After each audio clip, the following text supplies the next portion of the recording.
దేవునికి స్తోత్రం. ఎవరి లైఫ్లో చేశాడు. ఇవన్నీ నేను ఎందుకు చెప్తున్నానంటే, నీ ఆశలన్నీ పేకమేడలా కూలిపోయినా, నువ్వు అనుకున్నది ఒకటి అయింది ఇంకొకటి అయినట్టుగా నీ లైఫ్ తారుమారైపోయినా, ఏది ఎలా మారిపోయినా ఒక్కటి మాత్రం నువ్వు వదలొద్దు, అది విశ్వాసాన్ని అని చెప్తున్నాను నేను. ఓకే, ఏది వదలొద్దు? రైట్. ఇప్పుడు మీకు ఇంకొక వ్యక్తిని చూపిస్తా, ఇంకొక వ్యక్తిని. ఈ వ్యక్తి ఏబు.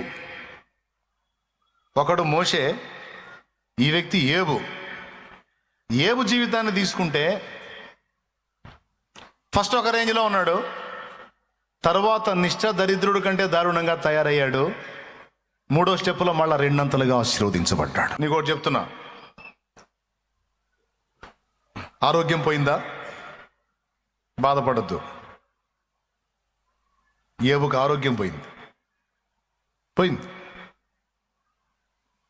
అప్పటి కాలంలో మరి ఎన్ని రకాల రోగాలు లైన్లో ఉన్నాయో నాకైతే తెలియదు, కానీ ఏబుకు వచ్చిన జబ్బు మాత్రం అతని బాడీని చాలా కృంగదీసి అతని చర్మం మీద ఎలర్జీ వచ్చి ఎవడు కూడా దగ్గరకు రావడానికి కూడా ఇష్టపడని రోగం అది.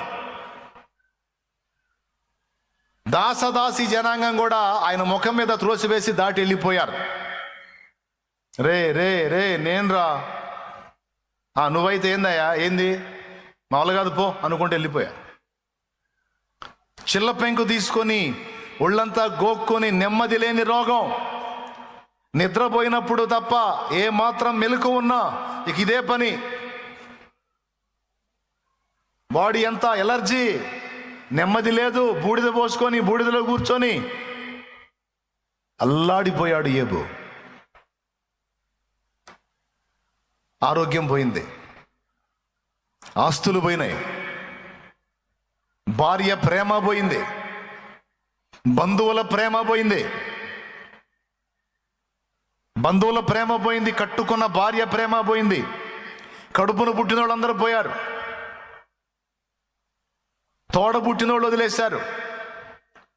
అన్నా చెల్లెళ్ళు అక్కాదమ్ముళ్ళు ఉంటారు కదా, తోడ పుట్టినోళ్ళు వదిలేశారు, బంధు జనాభాడు వదిలేశారు. స్నేహితులు ఉన్నారు కదా అంటే ఒక్కొక్కడు వచ్చి సుదు లాంటి ఈటె లాంటి మాటలు పొడుస్తున్నారు. బతికినోడు అటు బతకని ఇట్లా వచ్చి ఉద్ధరించడానికి వచ్చినట్టు, ఆదరించడానికి వచ్చినట్టు వచ్చి పోట్లు పొడుస్తున్నారు ఈ స్నేహితులు. ఆరోగ్యం పోయింది, ఆస్తులు పోయినాయి, అంతస్తులు పోయినాయి, దాసదాసి జనాంగం పోయారు, బంధువులు